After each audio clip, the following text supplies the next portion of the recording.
Hello and welcome to this week's Pulse Social Sports Group podcast. My name is Aniqa and we'll be discussing COVID and your physical activity with the lovely Saira and Malik today, who's working full-time in HR as a change manager. Saira, how are you? I'm good. How are you? Amazing. So glad to have you here with us. I'm just going to go straight into the topic and get you to talk a little bit about your experience in terms of how you related with sports and also how you managing sports currently in your life in terms of even any physical activity. Let's get into it then.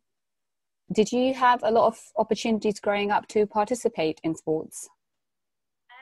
I did. So I went to a school and it was quite a sporty school. So definitely had the opportunities to participate, especially in athletics.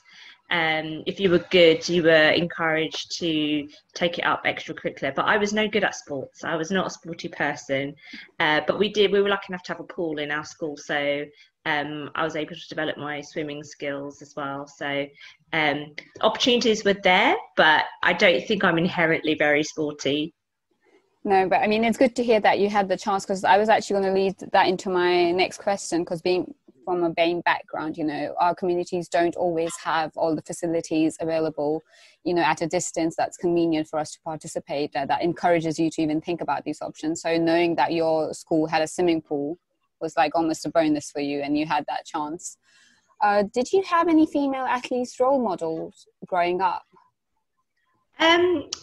I didn't, and I think looking, back on it, it would have been nice. Kind of growing up where there weren't very many Muslim or maybe Asian women involved in sports. I think probably maybe factored into why I was never sporty or didn't think it was for me, because I didn't see anyone of that background. Whereas now I think seeing more diversity in sports is a really good thing. Yeah.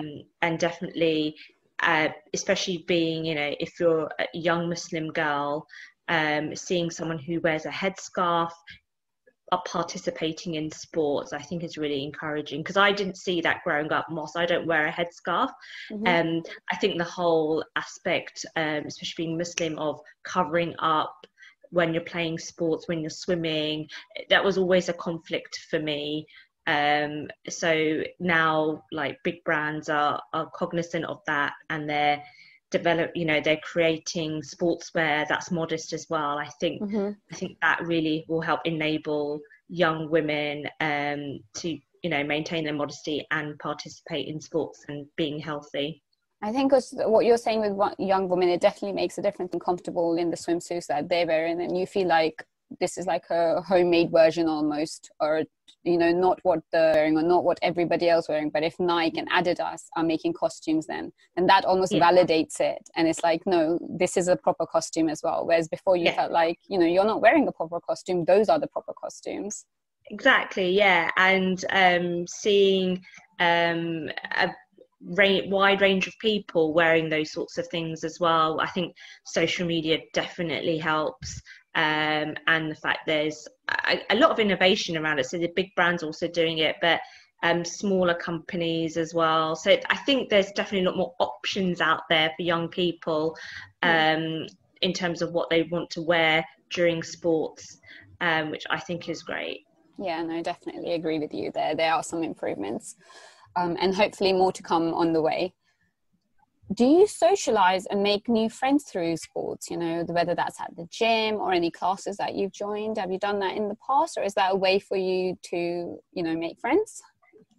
I think it is a way for people to widen their social circle. I definitely, I've been a member of several gyms during my life, and I definitely, you get to see familiar faces and you do build a network, which is great. Especially, I've had personal trainers, so I've built really good friendships with them, and I definitely think when I've worked out with a friend, it's definitely helped. I think going to classes, you definitely build relationships through those sorts of social activities as well. But sometimes you just want to go to the gym to get away from everyone and just have some solitude and just run on a treadmill. So I think a gym is a place, for me, it is what you make of it. If you want to be social, there'll definitely be people you can chat to and make friends. But likewise, if you just see it as a place where you can just do your own thing and not be disturbed, you can do that as well. No, absolutely. I guess what you're saying is your choice, and if you choose to make friends, and maybe you don't always want to join the classes with your friends, sometimes you just go at your timings that are just for yourself. So no, that makes sense. At present, with gyms being shut down for the past few months and then slowly reopening, how much exercise are you doing in the week, and how are you participating in sports currently, or a physical activity? So pre-lockdown, I was attending a gym primarily to kind of get into better shape. I sort of, had periods of my life where I would go to the gym, not, then, that kind of yo-yo. So I wanted to get back into having a general good health. I think you get to a point in life where it's not necessarily about how you look, but kind of how you feel. So I started to exercise more frequently. I had a personal trainer, and then lockdown kind of changed everything. So initially that was a big concern of mine, is I felt like I was in a good momentum with working out. But that's the beauty of social media and online resources, people, and the fact that, the mental health aspects of keeping fit, people are aware of them. So a lot of sports organisations and gyms especially try to get their online presence there ASAP. So free content. I managed to use my Amazon Alexa device to find workouts. Luckily, I had some equipment at home. So really, I think if your motivation's there are, I don't think there are as many barriers to keeping fit as people may make out there to be. I think you can keep up your fitness being at home with limited equipment. So for me, I found online content and I followed that, speaking to friends, see what they did, what worked for them. Whilst there's free content, some people said, actually, I prefer paying for something because I'm more committed to doing it as well. Yeah. So I thought that was an interesting aspect. I've been a bit lax lately, but actually definitely want to get back into it. And even going, we were allowed to go for walks, and me and my husband, we did do that actually, and we found that it was not just physically really good for us, but mentally as well, just to get out and get some fresh air. Yeah, no, I think you put in very nicely when you said it's not about how you look, but how you feel, and that's all the actions that you've taken has been to strive for that, basically, to make yourself feel better, and mentally and physically, whichever way it helps for you. And just to go back to it, so you would say in terms of COVID, you haven't let it affect your physical activity. You just kind of rescheduled your routine to fit around COVID and just processed moving forward through that.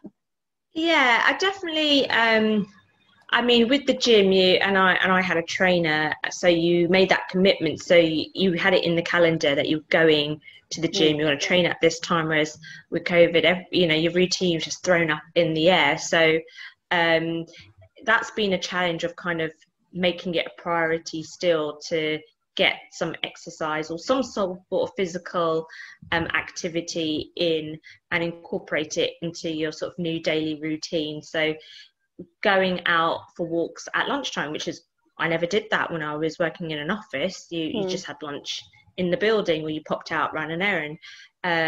Whereas you've got the freedom now to do that, and that's what I really appreciate. I think that's a good thing that's come out of COVID, is you've got I feel like I've got the freedom now to prioritize my health and fitness, or it can, more easily fit into my life now. I don't have the restriction of being in an office 5 days a week. Yes, it makes you more flexible. I think this kind of leads into my next question, which was, do you find it easier to attend a class in person, or does the convenience of a home workout is more beneficial for you? Which one, once things start going back to normal, and because you work full time, if your structure is allowed to be, because things are changing with COVID-19, with a lot more businesses embracing the work from home and perhaps continuing it forward despite the changes that might come.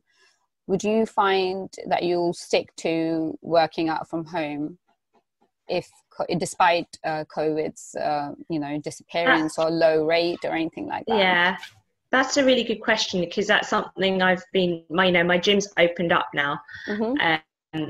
And so it's something I've been asking myself, whether do I still need my gym membership? Do I still want it?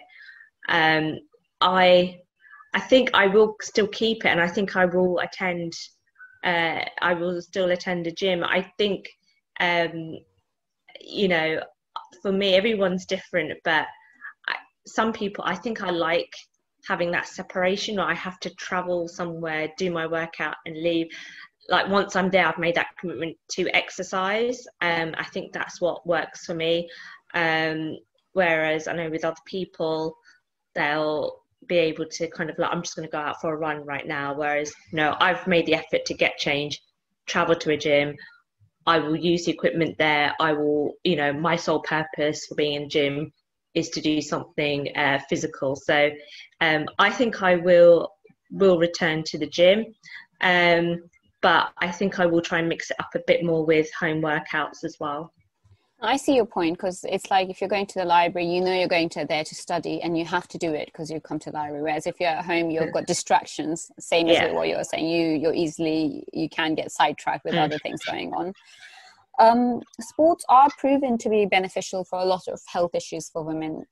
Why do you think women are such low participants despite the advantages to their lifestyles?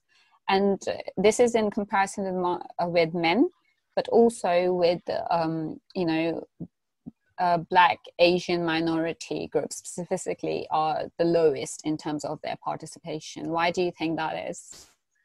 I think if we're, talking generally, it's probably access to resources, facilities to be able to participate. If you're talking about group sports, then I think that definitely plays a factor. I also think that,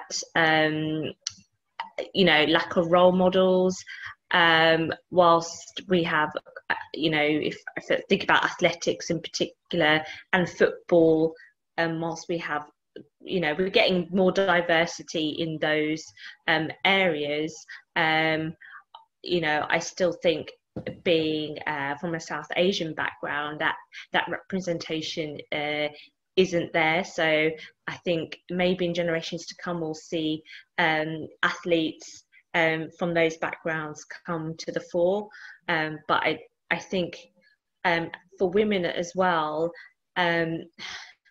I think a lot of it's to do with body image actually. I think for women, they want to look good, and we still have this really weird old-fashioned view about what good looks like for a woman, and to be muscly, to be muscular. I still think it's frowned upon. Women want to be very slender, so they see a woman maybe with a big six-pack, muscular arms. You're like, no, that's not for me. So they're not going to want to participate in a sport where that's what you're going to look like, I think. Just immediately, any link with sports, despite, that's a lot of work before you get to even the tone muscular. That's not even the first few stages. But their association is so strong with that image that's what almost scares them off, do you think? Yeah, I think so. And also, it's weird. I think, with the younger generation, it's not participating in elite level sports or working your way towards that is hard. You make a lot of sacrifices. And I think with social media, people may think, oh, well, I can obtain fame and fortune by doing something funny on YouTube or being an Instagram influencer. It's easier, it's more glamorous. Maybe I'll go down that route instead, if that's what I want. Okay. And has engaging in a sporting activity improved your confidence? I definitely think, because I don't consider myself sporty, so I'll put this in the context of kind of working out. Yeah.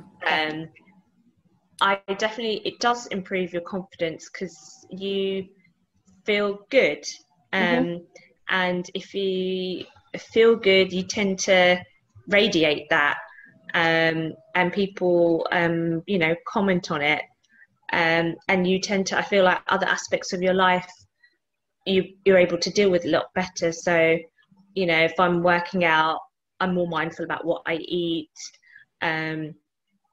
You know, I can, you know, focus better on work. You know, family relations, you know, you can handle a lot better. So yeah, I definitely think being active has a positive impact in all aspects of your life. And going forward, are you still planning to stay committed to, and you know, your workouts, your physical activity, despite, you know, because as I, you know, that's how I've seen that women, as we age, we do end up getting more responsibilities. It never seems to stop. So are you planning to always prioritize your physical fitness, you know, your mental health through that, your physical health through that, as a priority for yourself? Definitely. And I know it won't be easy, you know, looking to the future, having a family. But I know women who do that, you know, incorporate physical activity into their lives, and they're able to handle things so much better. And, you know, it's a way people are more mindful of having me time and self-care. And I think, you know, exercising for me will be one form of that. So why wouldn't I want to do that? You know, not to say I'm going to sign up and run a marathon, but I definitely, I have to. And, you know, I want to be a good example for the people around me, that just because you're getting older doesn't mean you should stop looking after yourself. I want to have a good, healthy, long life. So why, you know, I need to invest in myself in terms of my physical health.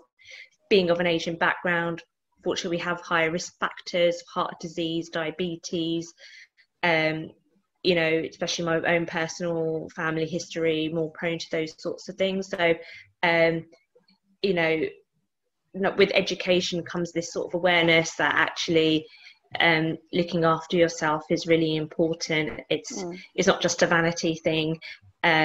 It's good for your physical and mental well-being. Yeah, no, I know what you mean, because with certain backgrounds, you know, certain foods are in your diet more. So you're eating certain types of, you know, oils are always coming in. So you're kind of aware of all of these and are working early on basically to tackle these before they become a problem.